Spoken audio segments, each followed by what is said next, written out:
John, we have somebody who's going to help us through meat products in this show, Right, very good. and that's Very good. the president of baseball operations for the Twins, Derek Falvey. Yeah, Derek Falvey, who is a sausage expert now, didn't used to be, but we're glad to have him on. He's been on before and just terrific. And a lot to talk about with the Twins, obviously, with Royce Lewis and Correa, Buxton, all of their pitching questions. Can they ever beat the Yankees? So always a lot to talk about with Derek Falvey, and glad to have him. Unfortunately, it's 2024, John. We're going to make social media by calling somebody a sausage expert. Anyway, we'll talk to Derek. John and I are going to play a game. We're going to ask each other a bunch of questions that we haven't prepped each other for, see what surprises come out of that. We'll play hit and error at the end if you stick with us on the show with Joel Sherman and Jon Heyman.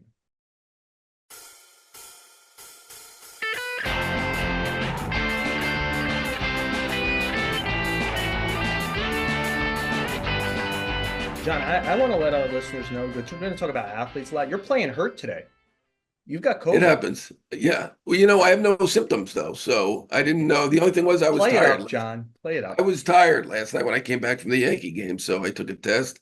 And you know me, it took me like 9 times before I was able to get the test correct. And sure enough, 2 lines, did it twice. Yeah. Well, you're still playing between the lines. Sorry for the terrible pun. But we're gonna try something. You know, this is our 100th episode, John. I did not know that. So we're gonna do something we haven't done on the 99 previous episodes. We decided to play a game here. We're gonna ask each other some questions. We haven't told each other what the questions are, and just see what we think about it. You want me to go first? Should I ask a question? Okay, go ahead. Who's the National League MVP right now? Mookie Betts. Yeah. I will was say there. I think that's the right answer. Yeah. But I mean, to not vote for Ohtani, you're not voting for the guy who leads the league in OPS, the majors, in OPS, homers, doubles, average, slugging, and is second to Betts in on-base percentage. I think it's right because Betts also is the narrative guy. He's had a great statistical season, and he's solving something for them at shortstop at a pretty good level. Right. But man, I just look at those two guys, and how do you not? What if Ohtani hits 60 homers as a DH and slugs close to 7? I don't know. I think everything's in play where he doesn't have to concentrate on pitching. Right. I mean, does it matter that we owe one to Mookie Betts? He had an MVP season last year. I guess not. He didn't get any first place votes. I was there. I mean, the guy's playing shortstop. I mean, who can do that? This guy's an outfielder. I played second last year, did it well. Now playing short, he's not going to be even an average shortstop. He's doing it anyway. And, he's doing it okay. And he's hit not as well as Ohtani maybe, but pretty darn well. Everyone else pretty much, right? Yeah. I mean, better than anybody else. So, I mean, yeah, I think it's Mookie Betts. I saw that Ohtani's on pace for 114 extra base hits. I saw somewhere Hank Aaron had 90 one year and how fantastic that was. I mean, I know these pace things, what do they mean? But 114, and these home runs are spectacular. He's incredible. We have never had a DH win the MVP, though, right? DH never won. Don Baylor won, right? Did he? Was he a full DH? I think so. Poppy never won, right? Edgar Martinez never won, but I think Don Baylor won as a DH. Was he a DH? Okay. Like I guess it can be done. Never won, right? Like no. The batting average was too low. Yeah. Interesting. You have a good memory. I think it's a handicap to be a DH and win the MVP, especially when the other guy's playing shortstop, and playing a position he doesn't normally play. So, I mean, the narrative plays for Betts to me. It wouldn't be unanimous. I'm sure there'll be people who vote for Ohtani, right? Those are the two guys. I mean, it's pre-Memorial Day. A lot could happen, but it's you think of those guys. I think they're both Hall of Famers. I think Freddie Freeman is probably Hall of Famer also. Betts, if he wins another MVP, I think it's 2 firsts and 3 and 3 seconds. He's getting like in he drought might territory. not get to certain counting numbers, but man, he's been a dominant player, a key guy on 2 champions. What a great career! What a career there. All-time great. You want to go here? What's my question? Yeah, I mean, your question is equally as hard, or maybe even harder, but a little bit, in a way, tougher. If the Mets are 500, should they trade Alonso? So I might have to eliminate my third question here because we're in the same world. I made you answer the tough one, but I'll weigh into. I think the answer to that is yes. because I don't think it eliminates their chance to re-sign him. I think he's going to be one of the most fascinating free agents, at least of the offseason, how he's valued. I wrote something the other day, John, is since the beginning of last season, he's right-handed Kyle Schwarber without the on-base percentage, without the clubhouse leadership high level, without the postseason resume. And Schwarber got 4 years at 79 million. And we know he didn't switch to Scott Boras to get 4 years at 79 million. The Mets, I'm pretty positive, offered 7 at 158, which would have included his walk year. And he didn't go for that. So we know what a baseline might look like. And so is he going to play well enough between now and then to get traded? I guess I lobbed that back into your court there. I'm kind of with you on that. If they're, I should have worded that as if they're 500 and let's say a certain number of games out, let's say 5 games out or 6 games out and not looking great. I think they probably should. I think they should trade him. I'll give him this. The guy's always on the field. He always plays. That's big, right? He's reliable. He's very, very reliable guy. He's had more home runs than anybody. Who else is hitting 45 home runs every year? Basically nobody. I mean, Judge, when healthy, can do it, obviously. But he's a guy who hits 45 home runs every year. So, I don't think he'll end up in the Schwarber category. I do think he'll beat the 7 for 158. But in terms of a trade, if they're 500 and not really even on the cusp of the race, I think they're going to have to look seriously to trade him, and probably should. So John, I'll just make my third question number 2 here, just so we stay on the same theme. Mine was going to be, are the Mets making the playoffs? Yeah, I'm going to stick with no, because that's what I predicted at the beginning of the year. They certainly have a shot. San Francisco, San Diego, there's a whole crew of teams that are right around 500. San Francisco below right now. Obviously, St. Louis has been a disappointment. I don't think all those central teams are going to make it, even though they're in that position right now. They definitely have a shot. I understand when David Stearns told us that they're playoff caliber.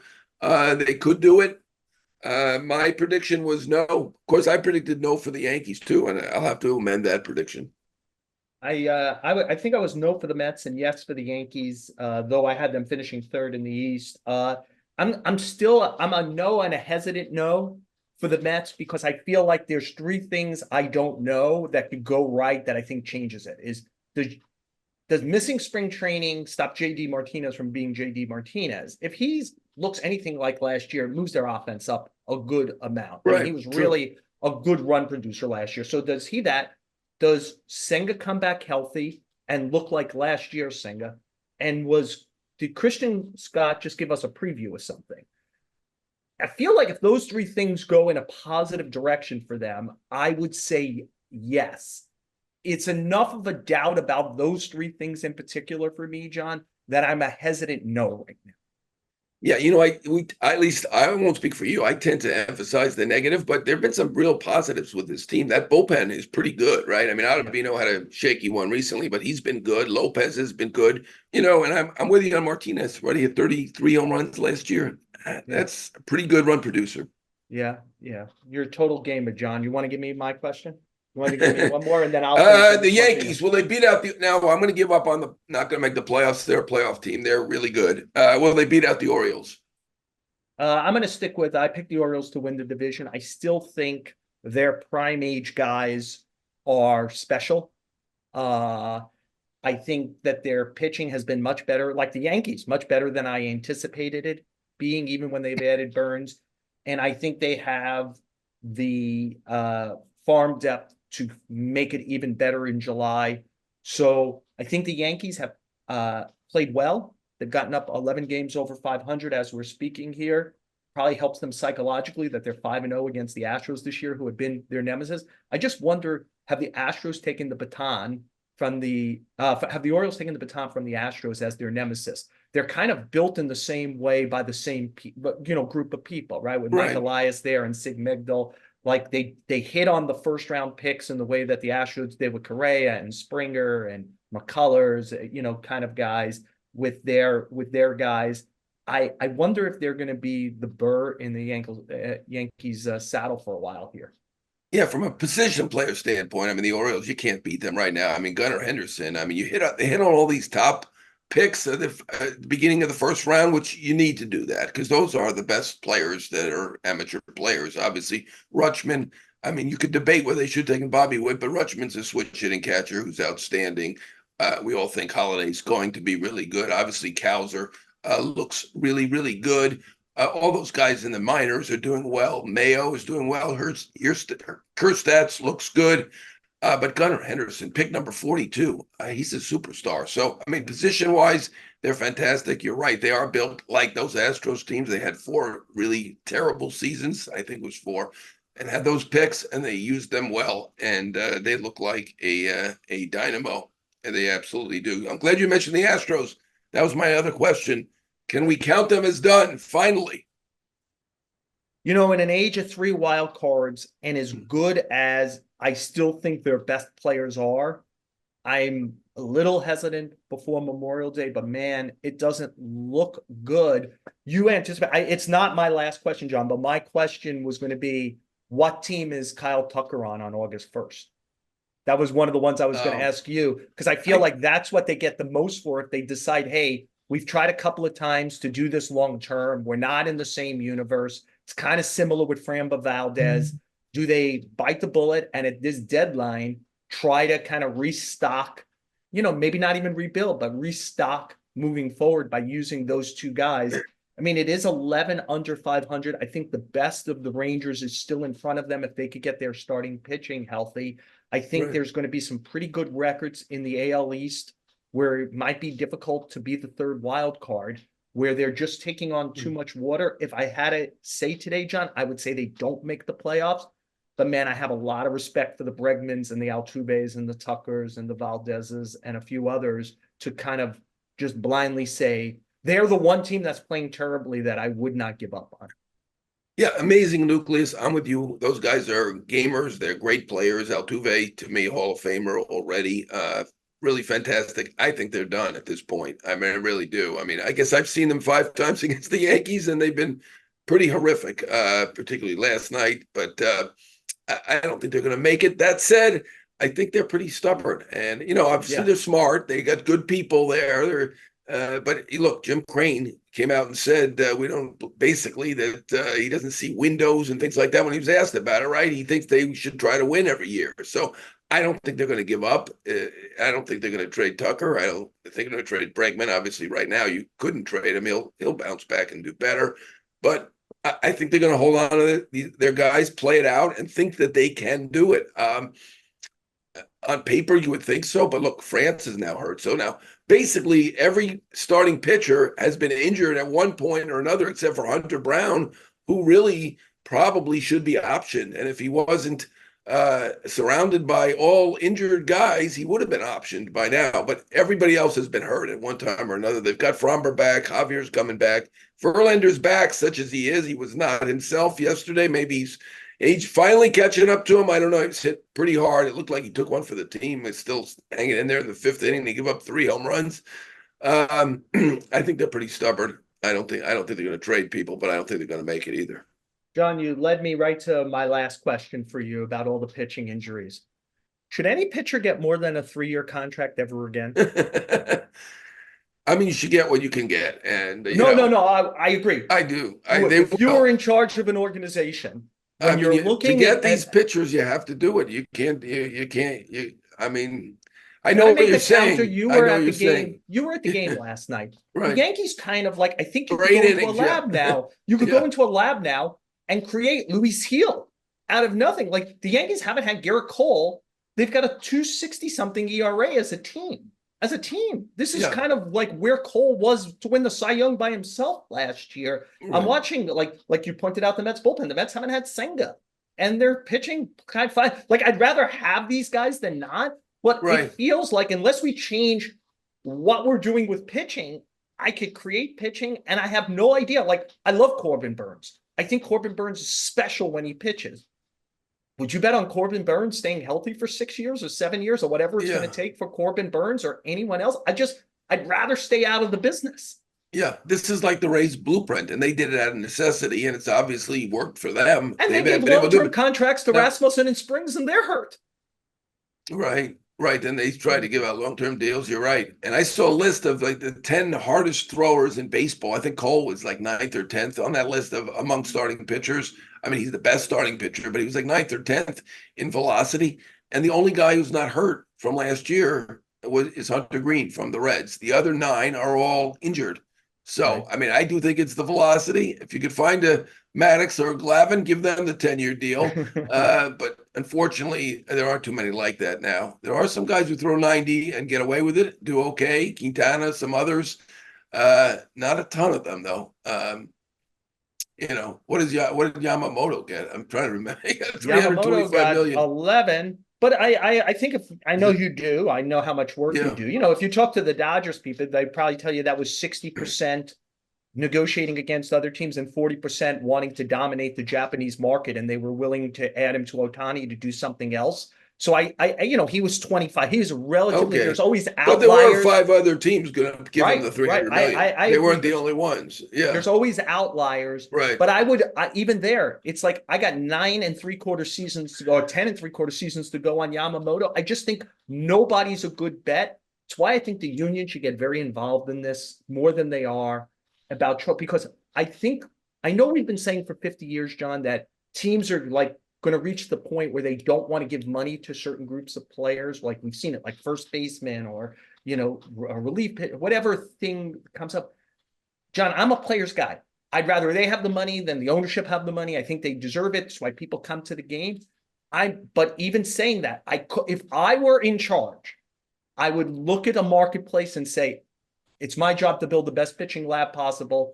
I'm not giving anyone more than 3 years. I'll do the Wheeler contract. I know he's an older player. I'll do those kind of things because I could see the finish line on day one. But if I can't see the finish line on day one, I don't want to do it. Mm-hmm. Yeah, well, the Wheeler deal looks good right now. At the Yeah. time, that was a lot. That's a lot of money. He's probably the best pitcher out there now with Cole injured, at least until Cole comes back. So sure, I think people probably learned the lesson on Scherzer, Verlander getting that kind of money. I mean, I know they're all-time greats. They bring a cachet as well as everything else that they bring, their talent. I think there's probably a lesson learned there those were overpays. But if you're going to get young pitchers out there as free agents, they're going to get the money because teams want to win, and they should want to win. And I think to give yourself the best chance to win, you're going to have to take some chances. I'm sure you want to give a 3-year deal to Corbin Burns. You're not getting them. Right. That's it. Right. But I'm learning the Yankees are winning without the guy you and I agree is the best starting pitcher in the world. And yes, they're winning without him because they have a good pitching coach. Let's give them credit. And you can make pitchers better in this day and age. Matt Blake. Yep. On the subject of pitching, we'll ask Derek Falvey, the president of baseball operations of the Twins, about his rotation. We'll ask him about his injured players. We'll ask him about a sausage if you stick with us on the show with Joel Sherman and Jon Heyman.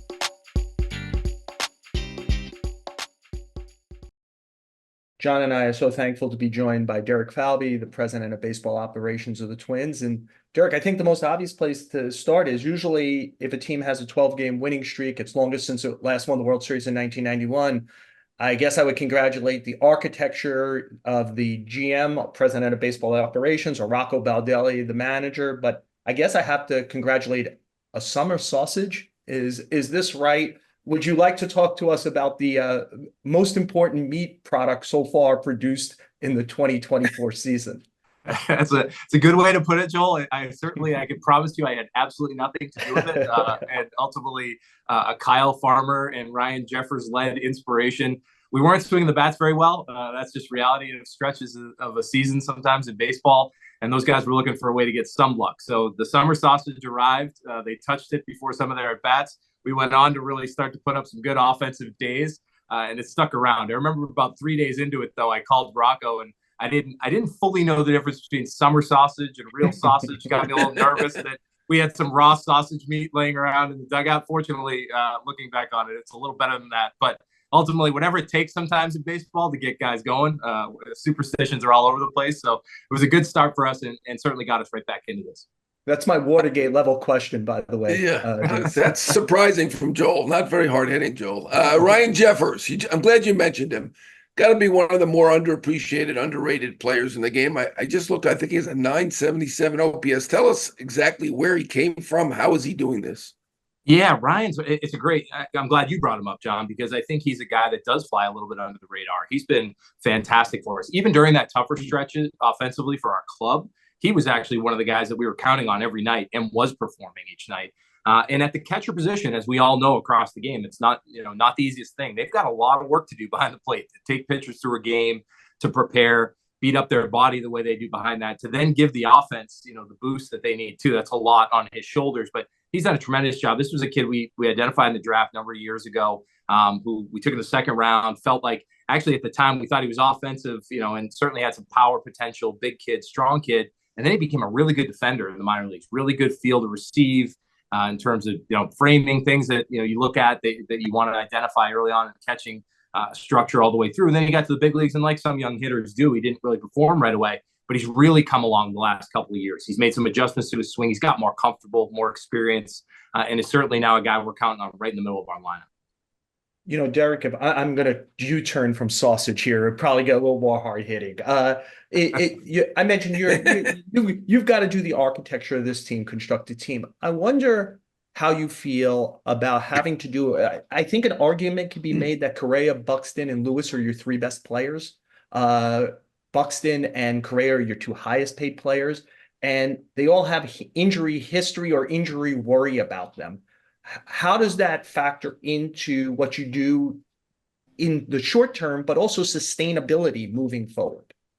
Yeah, it's a great question. And it's a fair one, right? Each guy has a different history and a different past, for different reasons. Ultimately, Byron's been through so many ups and downs over the last few years. But each of those guys, they all contribute in different ways when they're on the field, right? They all can provide defensive ability, even when maybe they're not swinging the bats as well, not feeling 100%. Certainly offensively, each can carry a team at different junctures. But the way we look at our club, and certainly those are three of the most talented players on our roster, there's no argument there. We look at it as the full team and the way the whole team complements one another. And when I look at our roster right now and I think about the likes of Willie Castro and guys that can kind of step in and go play other spots when someone's down, or rely on a young kid like Eddie Julian. Max Kepler's been a guy that's picked up some slack at different junctures for us too. Each of these guys have to play a role. So it's certainly something we're always building out, which is depth. I mean, every person in my job in baseball is always worried about how much depth they have. And we've had to rely on that already. We're glad Correa's back now, and playing at the level that we expected him to after going through the plantar fasciitis last year. It's been unfortunate with Royce. We haven't had that stretch of time back, but we're hopefully tracking back toward him playing baseball soon. And then Byron's had to manage some of the knee inflammation. So we just need to talk about the way we have depth, build up the group behind it, and make sure that they're to contribute when we need them to. Yeah, just because they're so important, can you drill down a little more? When do you expect Buxton back, and to do what? Is he going to go back to full-time DH? Will he play center field? And what is Lewis's timeline for getting back?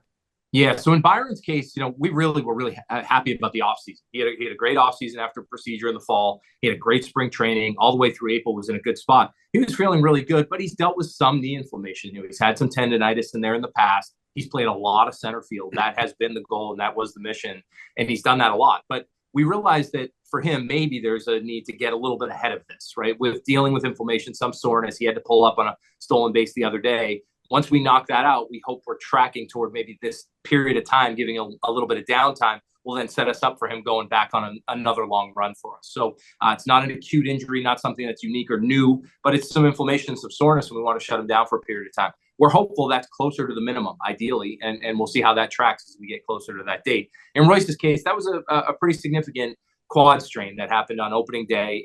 He had about as good a start as you could possibly have with the home run and then ultimately getting on base and trying to score from first on that. And the quad was enough of a strain that we needed him to have a full month down, a full recovery, make sure that he's in a better place. It even took a little bit longer than that. We're now in that 4 to 6 week range post injury and still tracking. We'll continue to get images, make sure that he's fully healthy, because when you build that back up, you don't want to be chasing that strain for the whole year. My hope is that we're getting to that point now where 4 to 6 weeks in, we can start progressing toward a little bit more baseball activity. He can take ground balls. He's done some work on the field. He's taken some swings light, but we just don't want to push the running until we know the quad's in a really good spot. Correa, the other guy in that trio of great talents, and this may be old news to some people, but we're a couple New Yorkers and we're always interested. What do you recall about that negotiation? I know some people are looking at it as, what a bargain you got. Other teams were willing to pay 350 million and 315 million. You only got him for 200 million. Others are saying, well, this is a guy with obviously an injury problem. How could they pay 200 million? So how did you look at it? Obviously yours is only 6 years. It's not the 12 or 13 years, but how did you look at it, and what can you reveal about exactly how that went down? Yeah, I think, John, what you just said is kind of a key point there, right? There was that saga was well documented, so to speak, right? Certainly in New York and in other markets too, in San Francisco as well. And Carlos has never run from that. That was a challenging time for him, and certainly one I know that he had to navigate personally as much as professionally. And so during that time, I remember when he first had the agreement with San Francisco, we talked that night. I just thanked him for his role here for the year he played, the leadership he brought, and what he taught all of us about, how to go out and perform and win. And ultimately, when we had a chance to come back around, it kind of felt like it was fate in some ways that this all would come back together. Our view of this was, how do we find the right intersection in a deal that made sense, for the Twins, for Carlos, and ultimately what played out in the market was what we ultimately got to. And I credit Carlos himself. Certainly the conversation Scott and I had, his agent, just around how do we make this work. It really felt like the right fit. The thing that Carlos brings beyond just a player on the field, and he battled through plantar fasciitis last year and never felt 100%. And I think that impacted his offense. One thing that never slumped was his defense and his leadership. Every day he showed up playing great defense. In the playoffs, made a couple of the best plays I've ever seen, in a backup at third base, and then the pickoff play at second that was really talked about here for a long time. He knows how to slow the game down in those moments, and that impacts all the other young players on the team. That impacts everybody around him, because he can just slow the game down in those moments. So he's obviously off to a great start offensively for us, and I think that his defense, again, last night was on display. We fully expect he's going to be a big part of this for the years to come. You won your division last year, Derek. It seems like the division has gotten a lot better. Yeah. Cleveland has kind of returned again, surprisingly, even after losing Shane Bieber. The Tigers and Royals have made some strides here. What do you think about the quality of your division and where you stand in it? Yeah, I think I felt that way going into the season, and I know there's been some commentary about the Central over the last couple of years, but when I looked at some of the young players that each of those teams you just mentioned have, and ultimately their investments in those teams over the course of this offseason, certainly you looked at it and you thought, I think this is better than most people expect. Certainly we won the division last year. Some of those teams were still on the come, had gone through some ups and downs, but we felt like those were going to be really competitive teams, and this thing was going to be a battle all the way through. And that's the way I still feel today. We had to roll off those 12 in a row to get ourselves back in it, because we got ourselves in a little bit of a hole to start. But when I look at that Cleveland team, they're balanced. Just a couple short years ago, we're atop the division. So those are guys that are continuing to get better. I know they know down there how to mix and match and manage it. And Stephen Vogt's done a great job, at the outset here. But Kansas City's gotten better, and we know Detroit has good young players and talent there. So we look at it as we're going to have to fight and battle through the end of the season. Nothing's given to us. Your Arise trade, it was celebrated on both sides last year. Arise won another batting title. Pablo Lopez was an ace for you guys. You also got a prospect in that deal. Now they turned around and traded him pretty quickly. Second time he's been traded after a batting title. I know you like him. Did you have an opportunity to get him back? And what do you think about how this came about? I mean, it feels like, they had a new regime come in. Maybe they didn't think as much of him as the first one. And feels like, you made a great deal from here.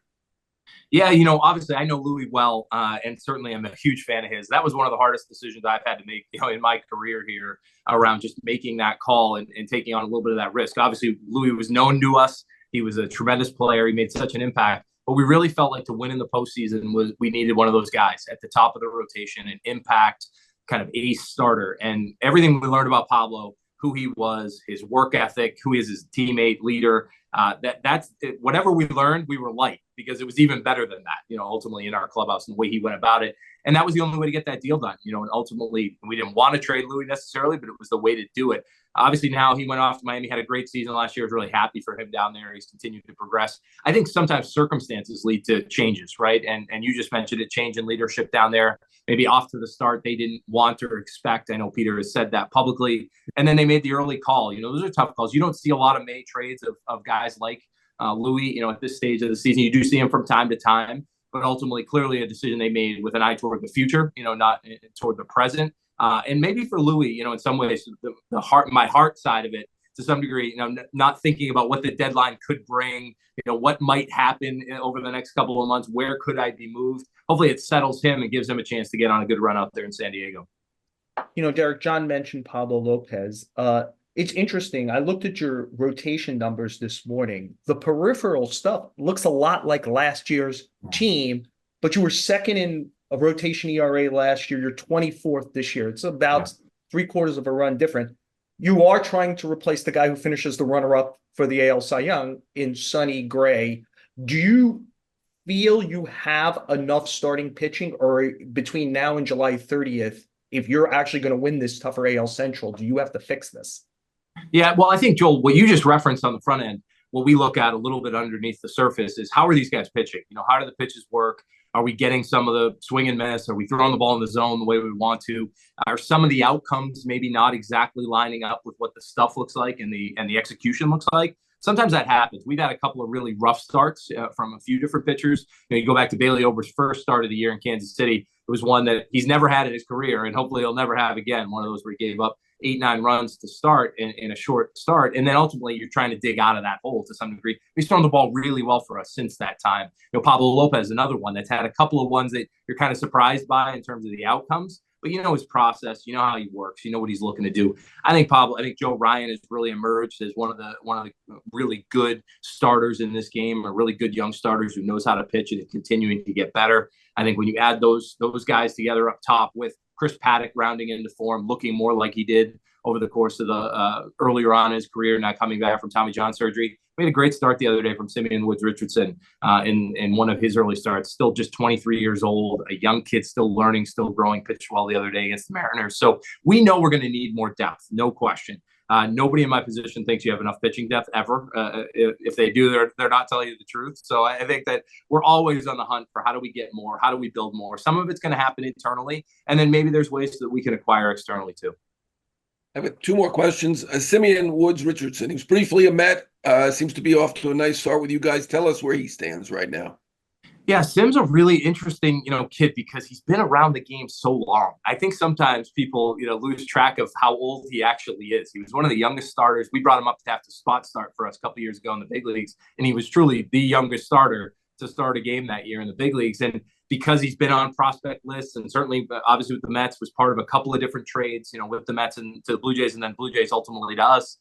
He's been known for a while, but he's still only 23 years old. He's still growing. He's still developing. The thing I can tell you about Sim, this offseason, he really committed to an excellent program that we challenged him, that made him better, that made him stronger, that put him in a better position to succeed. And we saw a little bit of increase in velocity, a little bit of sharpness to the pitches going up. And what we saw the other day was a version of him that I think we have seen at different times, maybe not consistently, but the ability to spot his fastball, good feel for the changeup, continuing developing secondary pitches. I mean, you just talked about it, Joel, that it's hard to find starting pitching. You got to go find it.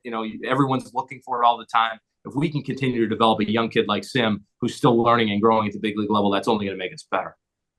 Long before you got there, before you came from Cleveland, the Twins had a thing about the playoffs. They were not winning games in the playoffs, and they also were not beating the Yankees. And this goes back to my childhood, so it's a long time with the Yankees.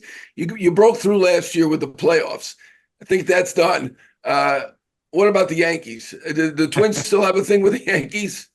It's part of our history, and you never run from your history, certainly. And I've been part of it myself. I know when I got here at 17, the wild card game in New York, that we didn't come through, and then ultimately in 19 as well, they knocked us out of the playoffs. But certainly the Yankees have been a great team for a long time. I think Brian Cashman does a tremendous job. I'm a big fan of Aaron Boone and that crew over there, and I know they're a good team. So we'll see him again here soon again. We have to show up and play our best always, because that team's been good for a really long time. And ultimately, we know they're always going to be a part of the mix once you get to the postseason. Ultimately, hopefully, we can find a way to get through that again at some point in the future. Watch me wrap up here by also using the playoffs. I'll tie it to baseball because of Alex Rodriguez. You got the T-Wolves in town. They're up 2-0 on the defending champion Nuggets. So if you'd like to weigh in on their ownership situation, we're happy to have you do that. If not, what does it mean when a team in town? Well, Would you like to weigh in on the ownership situation? I don't have any idea about. I read what I read. I read what you read on that front. Yeah. But I will tell you, talking about that team, it's fun when you're in a town and other teams are performing, and it's lifting others. And I've got a chance to know Tim Connolly, their GM, who I'm a huge fan of. I think he really understands. Chris Finch is a tremendous coach. I've gotten a chance to spend some time with them off the court, in more of an informal setting. You can tell they're great leaders. You can tell the way they go about it. What Anthony Edwards is doing across the street is magical to watch. So fun to have another team lifting kind of that energy in the park, because they're right across the street from our ballpark. And it's fun when we cross over some nights and see that energy bleed over here too. So you're a good person. You talk about lifting energy. John and I can't get in the paper in New York because the Rangers and Knicks play every day right now in the playoffs, and we end up in way like near the agate in the back of the section. Oh yeah, the Yankees and Mets also played today. So you're a much nicer person than us, and you are a nice person. We know you were up against the clock a little bit here, and you shoehorned us in, and John and I appreciate it. Derek Falvey, President of Baseball Operations for the Twins, thanks for joining the show. Thanks, Derek. Thanks for having me on, guys. Bye-bye.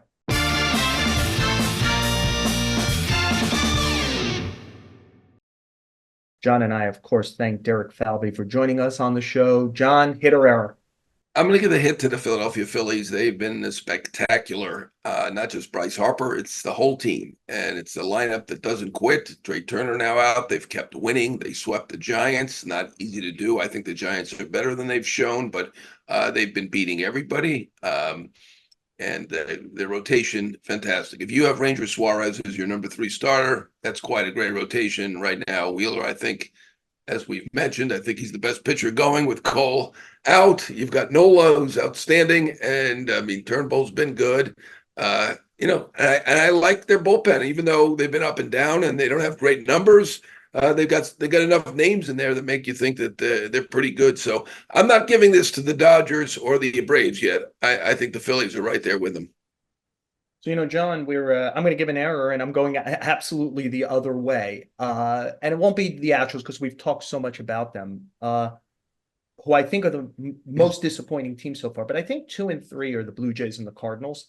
Blue Jays are 16-20, minus 46 run differential. Cardinals, after losing to the Mets yesterday and losing their best hitter at a time where they're not good on offense, Wilson Contreras, they're 15-25, minus 35. And one of the reasons I bring it up is, look, I never write anybody should lose their job. I think it's the wrong thing to do. But we're getting closer to Memorial Day. This is the Cardinals backing up one bad year without another. I know Ollie Marmol got an extension. I'm not sure it was for the kind of money that the Cardinals would be afraid to walk away from if they needed to walk away from it. I think John Schneider was probably, after the playoffs last year, a little bit on thin ice. 16-20 start where nothing is really firing well, puts him on it. I think Joe Espada is just starting year one. He's following a tough act in Dusty Baker, who followed a tough act in AJ Hinch. I assume he's fine. I assume Bob Melvin, who they gave a good deal of money, and the Giants are disappointing, are fine. But as I get towards Memorial Day, I got to say I'm looking at the managerial hot seat there, and I'm wondering about Marmol and Schneider. Yeah, I'm wondering about them too. I would look at the front offices there too with Toronto and St. Louis. I think let's be fair. I mean, because it's always the managers that get the blame. I mean, is this really did Ollie Marmol really have more to do with what's going on, or John Schneider? I don't think so. The front office is really what puts together the team. They're not going to fire themselves, though. That's the problem. Well, they have bosses. Everybody has a boss except for the owner. So you're right. And the manager is the one who always gets blamed. And the GM sometimes will get 5 managers or more than 5 managers or whatever. But sometimes I think it's fair to look at the front office and what's going on there. Obviously, there have been mistakes made. St. Louis traded all those very good outfielders. That Wilson Contreras thing, and I wish him the best. He really unfortunate injuries with moving up in the box, and JD Martinez, unfortunately, accidentally breaking his left arm with a swing.